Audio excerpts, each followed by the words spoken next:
4 दोस्त थे जो पढ़ाई से सख्त नफरत करते थे। इम्तिहान से एक रात पहले उन्होंने खूब पार्टी की और पढ़ाई बिल्कुल नहीं की।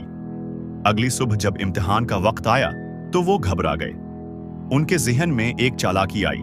वो अपने उस्ताद के पास गए और कहा, सर, हम कल रात एक शादी में गए थे। वापसी पर हमारी गाड़ी का टायर फट गया और हमें पूरी गाड़ी धकेल कर लानी पड़ी। इसीलिए हम इम्तिहान नहीं दे सके। बुराहे कर्म, हमें दोबारा मौका दीजिए।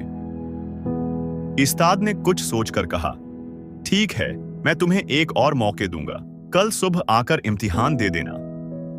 चारों दोस्त बहुत खुश हुए। उन्होंने अगले दिन के लिए खूब मेहनत से तैयारी की। जब वो इम्तिहान देने पहुंचे तो उस्ताद ने उन्हें अलग अलग कमरों में बैठा दिया। हर एक को सिर्फ 2 सवाल दिए गए। तुम्हारा नाम लिखो। ये बताओ कि गाड़ी का कौन सा टायर फटा था। चारों दोस्तों ने अलग अलग जवाब लिखा।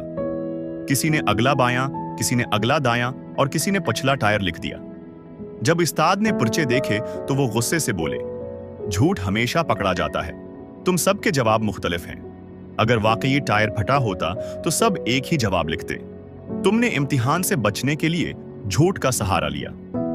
चारों दोस्तों के सिर शर्म से झुक गए और उन्हें एहसास हुआ कि दूसरों को धोखा देना खुद को नुकसान देने के बराबर है।